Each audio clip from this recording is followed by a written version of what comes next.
جو کورٹس ہیں, جو آرمی ایکٹ ہے اس کے تحت جو آفیشیل سیکرٹس ایکٹ کہا جا رہا ہے, منسٹرز بھی کہہ رہے ہیں, اور آپ کی پارٹی کے چیئرمین نے بھی یہ کہا کہ پارٹی نہیں چاہتے بین ہو کوئی, لیکن انہوں نے کہا کہ آرمی ایکٹ کے تحت اگر جو کیس ہونا ہوگا وہ ہوگا, اور کوئی نیا قانونی بنے گا. یہ سب یہی کہہ رہے ہیں کہ قانون ایگزسٹ کرتا ہے. آفیشیل سیکرٹس ایکٹ بڑی کلیئرلی کہتا ہے اگر آرمی کی تنصیبات کی طرف جائیں اور بغیر اجازت کے اندر گھسیں کسی بھی انسٹالیشن میں یا کسی بھی پراپرٹی پہ, تو وہاں پھر آرمی ایکٹ لگ سکتا ہے.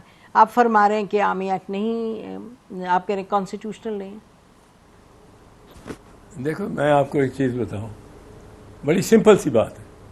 جہاں تک اپنی ہماری ٹریڈیشن ہے وہ تو میں ویسے عرض کر دیتا ہوں, but this is besides the point of law that I am going to red.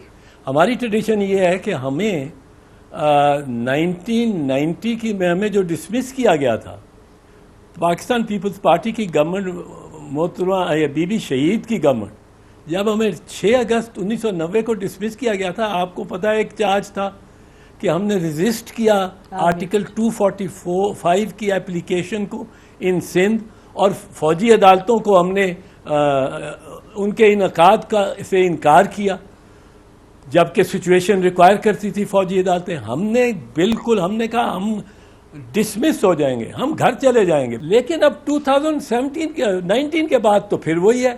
اب نہ آرمی ایکٹ لگ سکتا ہے, نہ فوجی عدالت کی کوئی شک, آرمی ایکٹ کی کوئی شک لگ سکتی ہے.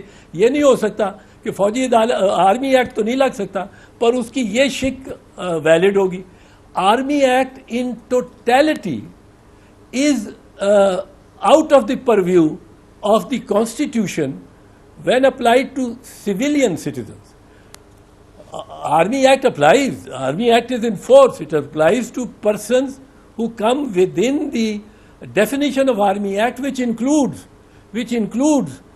people who try to influence military personnel and to change their loyalty and to subvert their loyalty. وہ آتا ہے اگر فوجی کے ساتھ یہ کیا جائے.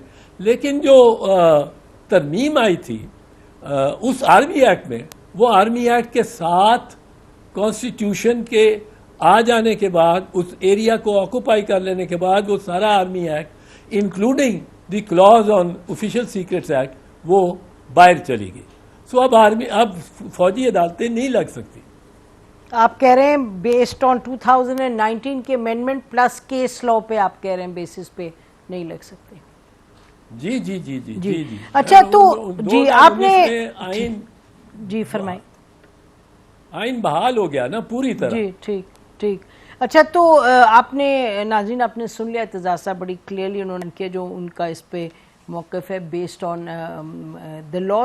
اعتزاز صاحب ذرا 2-3 جلدی سوال کرتے ہیں کہ ایک تو یہ بتائیے گا کہ آپ دیکھتے ہیں کہ کوئی عمران خان آرمی ایکٹ کے تحت ان پر کیس چلایا جا سکتا ہے؟ آپ نے جو بیان کیا اس کی بنیاد پہ تو آپ کہہ رہے ہیں کسی پر نہیں لگ سکتا. کسی پہ نہیں لگ سکتا, کسی پہ نہیں لگ سکتا. یہ ایک پہ لگے گا تو پھر سب پہ لگ سکے گا, یہ کسی پہ نہیں لگ سکتا. اچھا تو یہ جو اوفینس ہے, اگر اوفینس ہے, اگر کیا کسی نے, we can be tried. There are anti terrorism court.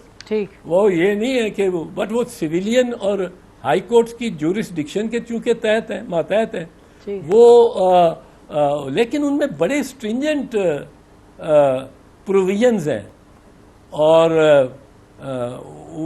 اس میں بہت سارا وہ پروویژن بھی ہیں جو کہ ایک ملٹری کورٹ کو تقریباً پہ موضوع ہیں اور اس سے متعلق ہے. جی آپ کہہ رہے ہیں نا کہ اگر کوئی مسئلہ ہو تو پھر یہ آرمی, یہ اینٹی ٹیررسٹ کورٹ لگ سکتے ہیں. آپ نے خود ہی پروگرام کے شروع میں فرما دیا اور صحیح فرمایا کہ جو ہوا ہے وہ تو یقینی طور پہ, دیکھیں نا, ایک آپ نے سیکیورٹی کا سوال اٹھا دیا, وہ ایک پہلو ہے, لیکن کچھ لوگوں نے تو جا کے جلاؤ گھراؤ کیا ہے, اٹھا کے مجسمے پھینکے ہیں شہداء وغیرہ کے, اور کہیں جہاز جو ہے جلایا ہے. تو ایک ایکشن ایسا ہوا تو ہے اور بہت جگہ جس پر ظاہر ہے the most strict law with due process of course has to be invoked. اب دیکھیں نا جب نواز شریف صاحب کی حکومت کے دوران انہوں نے سپریم کورٹ پر اٹیک کیا تھا اور سب لوگوں نے بڑی سخت پوزیشن لی تھی آپ کے بالشمول، تو وہ تو any kind of attack would be criticised. آپ نے شروع میں کہا بھی کہ یہ سیریس معاملہ ہے تو اس پر کوئی ایسا قانون تو لگانا ہوگا. اور یہ کہا جاتا ہے کہ جی لوگوں کا خیال ہے کچھ کا کہ یہ جو کورٹس ہیں وہ تو چھوٹ ہی دے دیتے ہیں، تو اتنا سیریس معاملہ ہے تو پھر سے کوٹ ان کوٹ کے سہولت کاری پھر سے ہو جائے، پھر کیا ہوگا، اس لیے we have to go where we are confident. یہ بھی آپ نے آرگیومنٹ تو سنی ہوگی نا ارتضیٰ صاحب؟ میں آپ کو ایک چیز بتاؤں، مجھے تو جتنی زیادہ جی پرائم منسٹر اور ان کی ٹیم ساری خوش اور مطلب ہے بڑھ چڑھ کے کہہ رہا ہے کہ ان کو بخشنا ہی نہیں چاہیے، جس نے یہ کیا ہے اس کو مطلب ہے غدار ہے، اور بڑا پرائم منسٹر نے بڑے اسٹرانگ ورڈ استعمال کی. مجھے تو فکر ہے کہ یہ ان کا کیا کرنا نہ نکل آئے. اگر تفتیش اس میں ہوئی تو یہ کہ ایسے لوگ بیچ میں نظر آ رہے ہیں جو سہولت کار کیا وہ انگیخت کر رہے ہیں کہ آؤ اندر آؤ، اور ان کی کوئی تصویر نہیں، ان کا کوئی ٹرائل نہیں، ان کا کوئی ملزم نہیں، وہ تو گلو بٹ ہیں. اور آپ کہہ رہے ہیں، آپ یہ فرما رہے ہیں کہ یہ لوگ جو ہیں ابھی انویسٹیگیٹ ہونا ہے یہ نہیں، تو آپ فرما رہے ہیں کہ یہ وہی نہ نکل آئے پی ایم ایل این. تو آپ کو لگتا ہے کہ مطلب شورلی یو ڈونٹ مین دس؟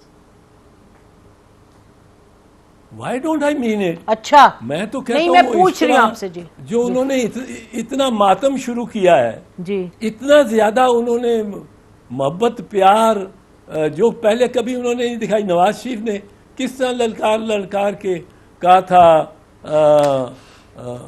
وہ نام لیتا تھا آرمی چیف کا اور D G I S I کا، اور کس طرح وہ کرتے تھے. اب سارے وہ آنسو بہا رہے ہیں، روآنسی آواز نکال رہے ہیں، ایلیگیشنز لگا رہے ہیں، اور بیچ میں اگر 1000 آپ پکڑے گئے تو سینکڑوں ان میں یاسمین راشد کی طرح بے گناہ بھی ہوں گے. یہ بات آپ کی بالکل ٹھیک ہے، لیکن شہباز شریف صاحب نے کبھی فوج پہ ویسے اٹیک وغیرہ نہیں کیا. نواز شریف صاحب کی تو آپ بات ٹھیک کہہ رہے ہیں، لیکن بہرحال یہ تو we go into the political realm. Irtaza صاحب ہم بریک لیتے ہیں، پھر آپ کے پاس آتے ہیں. ناظرین اسٹے ود اس.